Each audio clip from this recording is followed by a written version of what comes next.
நான் கூத்தாநல்லூர்ல இருக்கேன். கூத்தாநல்லூரோட பெரிய பள்ளிவாசல் வாசல்ல தான் இப்ப நான் நின்றுட்டு இருக்கேன். இந்த ஊரோட சிறப்புகள் என்னன்னு வாங்க எங்களோட ஜமாத்தினரை கேட்டு தெரிஞ்சுக்குவோம்.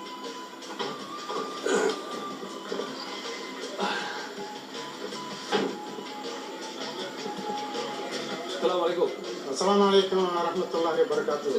கூத்தாநல்லூர் பெரிய பள்ளிக்கு வரையை தந்தவங்களை அன்புடன் வரவேற்கிறோம்.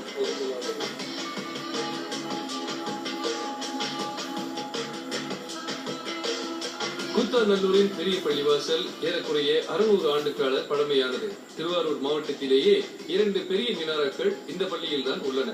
இந்த பள்ளியின் அசத்தொழுகை தொழுதவுடன் பெரிய பள்ளியின் தலைவரை சந்தித்தோம்.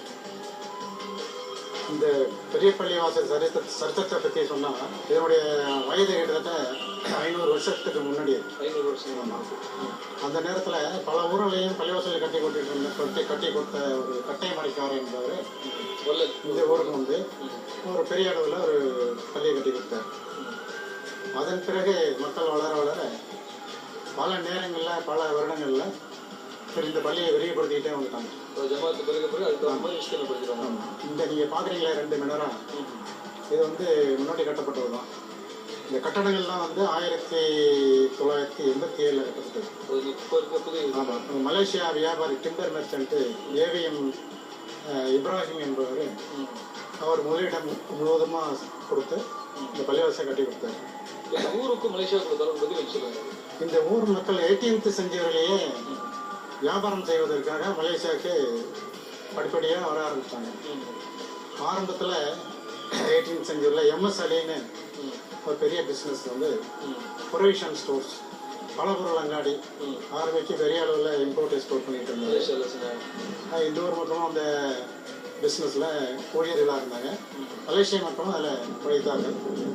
அதன் பிறகு நெய்னா முகமது என்பவர் நெய்னா முகமது அண்ட் சன்ஸ்னு இது உடல் காக்கும் மருந்துகள் சம்பந்தமாக ட்ரக் ஸ்டோர்ஸ் பெரிய அளவில் ஆரம்பித்து பெரிய மன்னனாக அந்த மருந்து பொருள் அதன் பிறகு பல பேர் வந்து ஏபிஎன் அப்துல் வாஹிது இவங்கெல்லாம் பேப்பர் ஸ்டோர் வைக்க ஆரம்பித்தாங்க. அந்த நேரத்தில் இது மோஹின் என்பவர் அங்கே ஒரு பெரிய ப்ரொவிஷன் ஸ்டோர் ஆரம்பித்தார். அவர் இறந்ததுக்கு பிறகு இது தத்தோஸ்ரீ பரக்கத்தலி மோஹின் பரக்கத்தலி என்பவர் பிஸ்னஸை பலவாறு பெருக்கி அந்த நாட்டுக்கு பல சேவை செஞ்சதுனால அவருக்கு தத்தோஸ்ரீங்கிற பட்டம் கூட 2 வருஷத்துக்கு கொடுத்தாங்க. முதலில் தமிழ் மொழியில் திருக்குர்ஆன் விளக்க உரையை வெளியிட்டது இந்த ஊரின் ஆதம் ட்ரஸ்ட் தான். அன்வாருல் குர்ஆன் எனும் அந்த பிரபலமான தப்சீர் பதிப்பிக்கப்பட்டு வெளியீடு செய்யப்பட்டு தமிழ் பேசும் மக்களிடையே சென்று சேர்ந்தது ஒரு சரித்திரம். இந்த அழகான ஊரில் 18 பள்ளிவாசல்கள் கம்பீரமாக நிற்கின்றன. சனது பட்டம் வழங்கும் 2 மதரசாக்கள் ஆண்டுதோறும் மௌலவிகளையும் ஹாஃபில்களையும் உருவாக்கி வருகின்றனர். 1955ஆம் ஆண்டு அனாதை பிள்ளைகளை அரவணைக்கும் நோக்கத்தில் ஆரம்பிக்கப்பட்ட ஆலி அனாதை இல்லம் இன்றளவும் பிள்ளைகளை வளர்த்து ஆளாக்கி வருகின்றது. கட்டிடங்கள், பள்ளிவாசல்கள், வீடுகள், வியாபார நிறுவனங்கள் விசாலமாகவும் ஓங்கி உயர்ந்திருப்பதை ஊர் நெடுக பார்க்கும் போது அங்குள்ள மக்களின் மன விசாலத்தையும் சுபிட்சத்தையும் காண முடிகின்றது. நமக்கெல்லாம் நடிகர் திலகம் சிவாஜி கணேசன் செவாலியர் விருது பெற்றதுதான் தெரியும்.